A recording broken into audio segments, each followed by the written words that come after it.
Donc, en fait, Malik, c'est comme ça. C'est un garçon très doux, très charmant en dehors du terrain, mais dans un terrain, c'est un fort caractère. Vous voyez, donc, il fallait toujours gérer ses émotions. Non, il ne voulait pas perdre. Malik, c'est un compétiteur né.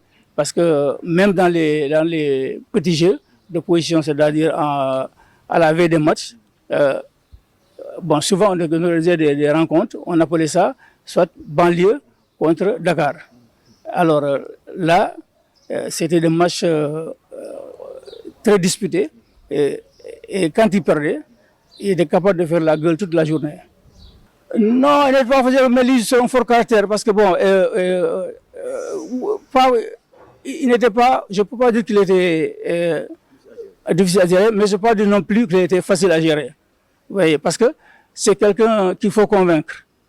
Quand tu lui donnes une tâche tactique, il faut l'expliquer et le convaincre. Si tu arrives à le convaincre, là, il peut le faire.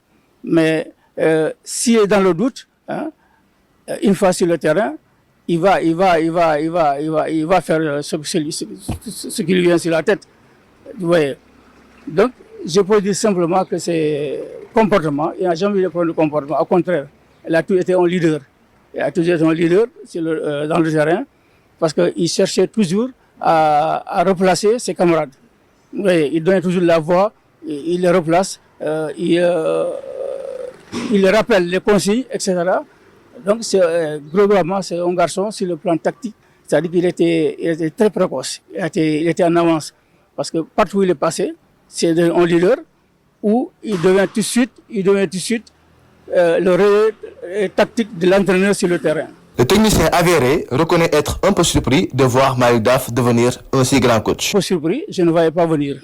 Je ne voyais pas venir parce que là-bas, dans le groupe, c'était Lamine Mbodj, Platini, c'était Chongan, etc. Là, eux aussi devenaient des entraîneurs. Voilà, ça ne m'aurait pas surpris. Mais lui, j'ai été surpris, vraiment, pour dire, mais agréablement, finalement, que je ne savais pas qu'il y avait ce virus-là qui dormait en lui. Mais finalement, bon, je me suis rendu compte, effectivement, qu'il est devenu un grand entraîneur. On a confirmé qui a fait de brillants et d'excellents résultats sur le plan national. Tout le contraire du coach de Gorée, qui, selon lui, était un adepte de la tactique. Lui, ça ne m'étonne pas, honnêtement. Ça ne m'étonne pas qu'il soit un entraîneur. Ça ne m'étonne pas, ça ne me surprend pas. Autant ça me surprend un tout petit peu, autant mal, j'ai eu des joueurs, il y a eu mal, il y a eu aussi Hussein Hussein, c'est des joueurs tout de suite, vous savez tout de suite que ils sont partis pour faire une carrière d'entraîneur. Ouais, parce qu'ils aimaient toujours discuter de tactique. Il veut toujours, avant le match ou après le match, on refait le match. Là, il a une compréhension comment dire encore, très poussée de la tactique déjà pour son âge. Ces deux grands entraîneurs vont se frotter dimanche à partir de 16h30. Notre interlocuteur analyse cette rencontre et considère que c'est loin d'être un tournant pour l'obtention du titre. Maintenant, pour ce qui est de l'affiche de dimanche, je dis que c'est un classique. C'est un classique quand il dit Gorée Jaraaf, pour les plus anciens, c'est un classique. Au même titre que Gia Jaraaf ou bien Gia Gorée, ça c'était les classiques à l'époque. En plus, c'est un match qui a un certain goût pour Daaf. Malick Daaf, il a été formé à Gorée. C'est là-bas qu'il a fait ses débuts, comme dans les petites catégories. C'est là-bas qu'il a été formé. Il porte le nom d'une ancienne gloire de Gorée, Feu Malick Ndao, paix à son âme. Donc, Malick Ndao qui a été grand joueur à Gorée et ensuite qui a été un grand dirigeant.